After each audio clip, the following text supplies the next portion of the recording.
সহকর্মী ফারিয়া সাজনিনের কাছ থেকে আজকে জানবো আবহাওয়ার খবর। ফারিয়া, আবহাওয়া নিয়ে আপনার কাছে কি খবর আছে আমাদের জানান। কালার এক্সপার্ট, জর্জ স্যাপ এবং মাইল্ড অন হ্যান্ডস টেকনোলজি সমৃদ্ধ অরিক্স ক্রিস্টাল ওয়াশ আপনার লন্ড্রি এক্সপার্ট। ধন্যবাদ বুশরা। দর্শক, আজ 13 জুলাই 2025 তারিখে দেশের সর্বশেষ আবহাওয়া তথ্য থেকে আমরা দেখতে পাচ্ছি দেশের প্রায় সকল বিভাগেরই অর্থাৎ ঢাকা, রাজশাহী, রংপুর, সিলেট, ময়মনসিংহ, চট্টগ্রাম, খুলনা ও বরিশালের অধিকাংশ জায়গায় অস্থায়ীভাবে দমকা হাওয়া সহ হালকা থেকে মাঝারি বৃষ্টিপাত হতে পারে। সেই সাথে দেশের কোনো কোনো জায়গায় মাঝারি থেকে ভারী বর্ষণ হওয়ারও সম্ভাবনা রয়েছে। বর্তমানে বিশেষ কিছু অঞ্চলের তাপমাত্রা যদি আমরা দেখে থাকি তাহলে সিলেটে 32 ডিগ্রি সেলসিয়াস, ঢাকা ও খুলনায় 29 ডিগ্রি সেলসিয়াস এবং বরিশালে 27 ডিগ্রি সেলসিয়াস রয়েছে।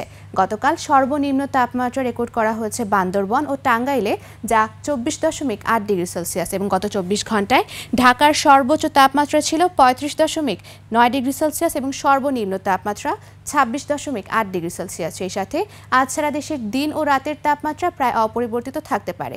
আজ সকাল 6টা অনুযায়ী ঢাকার বাতাসের আপেক্ষিক আর্দ্রতা নির্ণয় করা হয়েছে 95%। আজ সূর্যাস্ত হবে সন্ধ্যা 6টা 49 মিনিটে। দর্শক, এ ছিল আমাদের আজকের আবহাওয়ার তথ্য। ফিরে যাব বুশরার কাছে। বুশরা। ধন্যবাদ ফারিয়া আপনাকে।